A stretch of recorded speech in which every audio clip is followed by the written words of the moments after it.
Hello everyone. तो equilibrium chapter का एक बहुत इंपॉर्टेंट टॉपिक है एंड दैट इज केपी और केसी का रिलेशन। ओके, अब ना ये टॉपिक बहुत इंपॉर्टेंट है, मतलब एनसीईआरटी के अंदर भी इसके 2-3 क्वेश्चन 3 क्वेश्चन हैं आई गेस, और मैंने नोटिस किया है कि 2024 में भी इसके बहुत क्वेश्चन आए हैं जेई और नीट में, एक दो तो एटलीस्ट आए हुए हैं, तो काफ़ी इंपॉर्टेंट टॉपिक है। तो मैंने सोचा क्यों ना इसको एक डिटेल में समझाते हैं, और बहुत छोटा वीडियो है, बहुत बड़ा वीडियो नहीं है, बट आपको इसके अलावा कुछ देखने की जरूरत नहीं पड़ेगी, बहुत ईजी वे में समझेंगे। ओके, तो चलिए फिर स्टार्ट करते हैं। देखो, रिलेशन बिटवीन केपी और केसी। अब ये केपी केसी है क्या? तो केपी और केसी बेसिकली इक्विलिब्रियम कांस्टेंट होते हैं, है ना। इक्विलिब्रियम कांस्टेंट अगर आप गैसेस के लिए ले रहे हैं, प्रेशर की टर्म में ले रहे हैं तो केपी बोलते हैं, और अगर आप कंसंट्रेशन की टर्म में ले रहे हैं तो इसे केसी बोल देते हैं। ओके, अब इन दोनों में रिश्ता क्या है, मतलब दोनों ही तो इक्विलिब्रियम कांस्टेंट है। तो देखो, रिश्ता ये है कि KP is always equal to KC R T की पावर डेल्टा एन। ओके, देखो फिजिकल केमिस्ट्री में ना फॉर्मूला पढ़ लेना विल नॉट बी इनफ, आपको ये भी पता होना चाहिए कि उसमें सिंबल्स का मीनिंग क्या है। जस्ट रट लिया कि भैया केपी कुछ होता है, आर कुछ होता है, बात नहीं बनेगी, आप कहीं ना कहीं अटकेंगे। ओके, तो एक बार डिकोड करते हैं। केपी तो मैंने आपको बता दिया इक्विलिब्रियम कांस्टेंट है गैसेस के लिए, केसी इक्विलिब्रियम कांस्टेंट है कंसंट्रेशन के लिए। आर क्या है? आर जो होता है ना आपका, वो एक कांस्टेंट है वैसे तो, पर वैल्यू तो आपको याद रखनी पड़ेगी। तो आर की वैल्यू होती है, या तो आप लो 0.082 या आप लो 0.083। तो आपको बोलेगा यार कैसे पता चलेगा?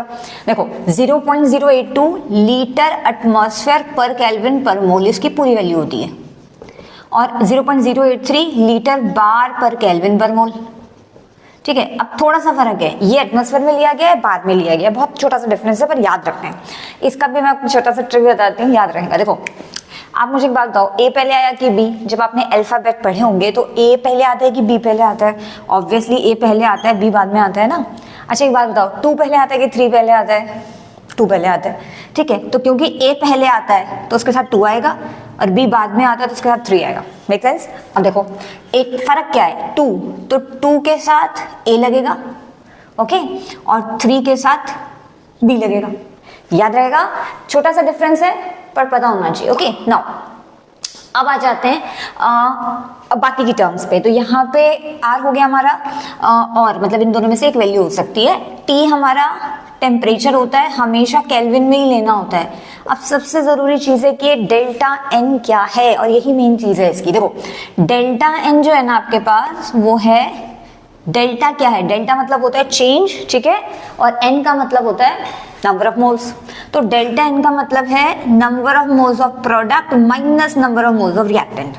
Delta change in number of moles, delta N मतलब change in number of moles. किसका लेना चेंज? प्रोडक्ट और रिएक्टेंट, मतलब बेसिकली प्रोडक्ट के मोल्स निकालने हैं और रिएक्टेंट के मोल्स निकालने हैं, उनको माइनस कर देना है। बट आपको एम ही हर किसी को नहीं ले लेना है, काउंट नहीं करना है, आपको सिर्फ गैसियस मोल्स काउंट करने हैं, यानी कि ये सिर्फ गैस के लिए है, गैसियस के लिए।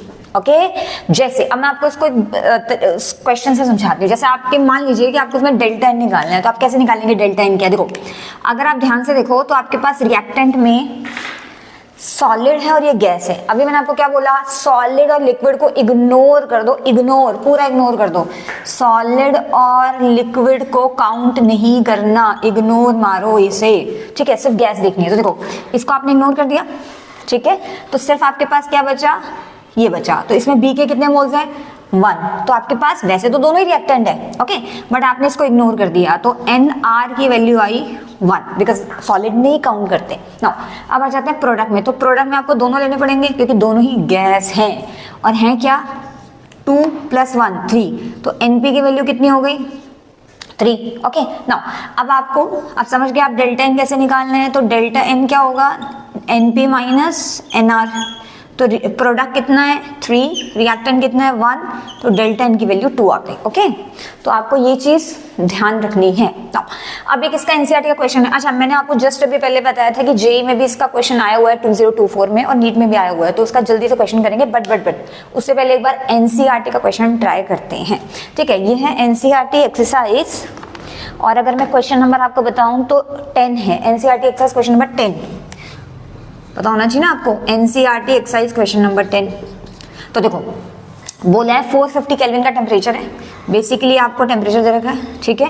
केपी की वैल्यू बार में दे रखी है, बार इनवर्स में, तो आपको बार वाली यूनिट पुट करनी है आर की, तो 2 यूनिट है। कौन सी वाली यूनिट पुट करनी है, बार वाली। ओके, ये Kp की वैल्यू दे रखी है, ठीक है जी, समझ गए हम। आपको बताना है Kc क्या होगा।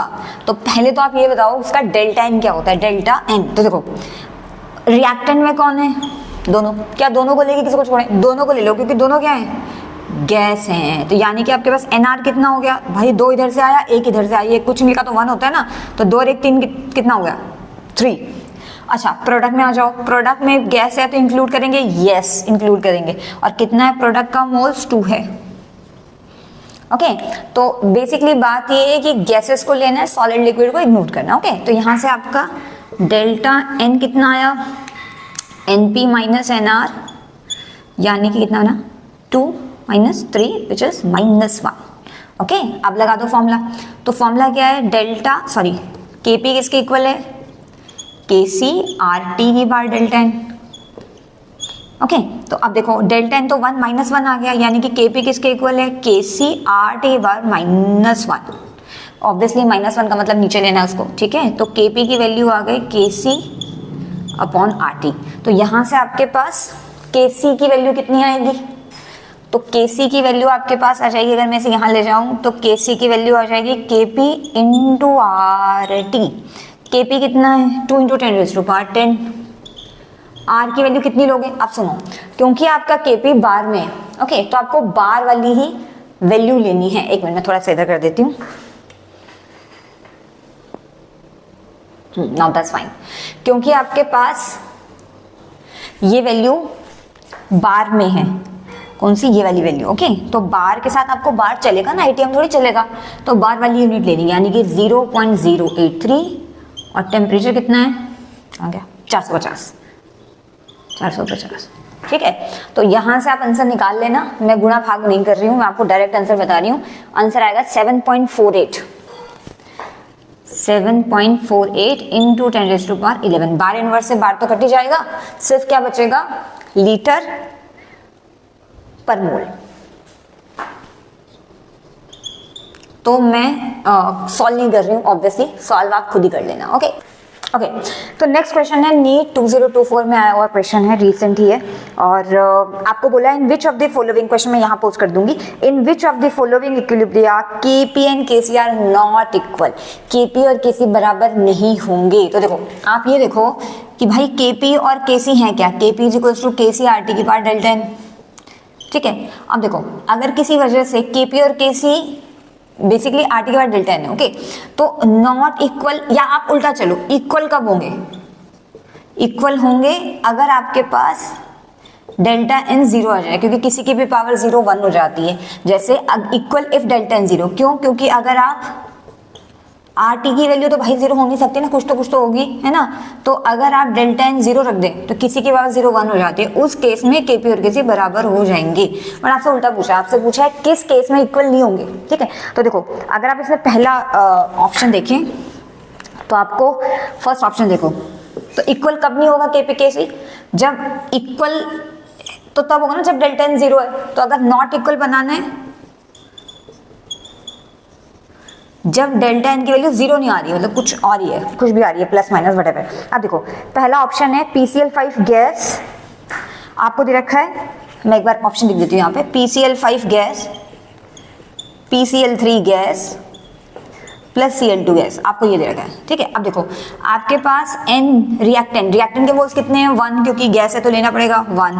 प्रोडक्ट के कितने हैं, दोनों गैस है, दोनों को लेना पड़ेगा, यानी कि 1 और 1 2। ओके ऑब्वियसली इस केस में आपका डेल्टा एन 1 आएगा, यानी कि इस केस में डेल्टा एन की वैल्यू 0 नहीं आ रही, तो यानी कि यही पॉइंट, यही एक ऑप्शन है जिसमें Kp और Kc कभी बराबर नहीं आएंगे, तो आपका ऑप्शन 1 ठीक था। ओके आप वैसे दोबारा दूसरे भी ऑप्शन दे सकते हो, जैसे सेकंड ऑप्शन अगर आप देखो तो अगर आप यहीं पे कैलकुलेट कर दो तो आपके पास Np आएगा, रिएक्टेंट के 2 मोल्स है, प्रोडक्ट के भी 2 मोल्स है, बराबर मोल्स हैं, डेल्टा एन 0 हो गया, इक्वल है। अगला रिएक्टेंट के ऑप्शन सी, रिएक्टेंट के 2 मोल्स हैं और प्रोडक्ट के भी 2 मोल्स हैं तो इसमें भी डेल्टा एन 0 हो गया। हाँ ओके, लास्ट रिएक्टेंट के 2 मोल्स है, प्रोडक्ट के भी 2 मोल्स है, ऑब्वियसली ऑप्शन ही है तो फिर और ऑप्शन दो ही नहीं सकते सही, ठीक है। तो बहुत सिंपल क्वेश्चन था। ओके, नेक्स्ट क्वेश्चन है JEE 2024 का और क्वेश्चन मैं यहाँ पोस्ट कर रही हूँ। क्वेश्चन है the ratio of KP and KC for this reaction will be equal to, आपके पास ऑप्शन दे रखे हैं। देखो आपको KP और KC का रेशियो देखना है और जैसा कि हमको पता है कि पहले उसके लिए हमें डेल्टा एन पता होना चाहिए। ओके नाउ अब दोनों गैस है, दोनों को देना पड़ेगा, यानी कि आपके पास रिएक्टेंट के मोल्स कितने आ जाएंगे, ऑब्वियसली ये 1 है और ये भी इंक्लूड करना पड़ेगा, ये हाफ है, यानी कि आपके पास रिएक्टेंट के मोल्स 3/2 आ गए ना। प्रोडक्ट के आपके पास एक ही प्रोडक्ट है, गैस है, तो NP की वैल्यू 1 आएगी क्योंकि उसका कोफिशिएंट 1 है, स्टोइकियोमेट्रिक कोफिशिएंट जो मोल्स है उसके 1। और यहाँ से आपके पास NP डेल्टा एन जिसको बोलते हैं, यहाँ से आपके पास डेल्टा एन आ गया NP माइनस NR यानी कि 1 माइनस 3/2 यानी कि ये हो जाएगा आपके पास -1/2, ठीक है। तो अब कौन सा ऑप्शन करेक्ट है, लेट्स सी, पहले लगाते हैं। तो KP और KC RT डेल्टा एन, ये फॉर्मूला हो गया आपके पास। तो यानी कि आपके पास KP KC RT delta N की वैल्यू कितनी आई, -1/2 आई, ठीक है। तो -1/2 को आप कैसे लिख सकते हैं, अपॉन में अगर आप इसे लिखते हैं तो ये पहले तो नीचे जाएगा और अंडर रूट हो जाएगा, अंडर रूट RT। तो आपके पास KP और KC का रिलेशन क्या आ गया, तो KP अपॉन KC की वैल्यू कितनी आ गई, 1 upon under root RT। Okay, ये आप सॉरी यहाँ दिख नहीं रहा होगा तो मैं यहाँ लिख देती हूँ। तो आपके पास KP और KC का रिलेशन आ गया, KC इधर ले जाओ तो 1 अपॉन अंडर रूट RT। तो कौन सा ऑप्शन सही था इसमें, ऑप्शन नंबर D सही था। ओके नाउ एक क्वेश्चन मैं आपको DIY करने को दे रही हूँ, स्क्रीन पे आपके पास आ जाएगा और आपने मुझे इसका आंसर कमेंट सेक्शन में बताना है।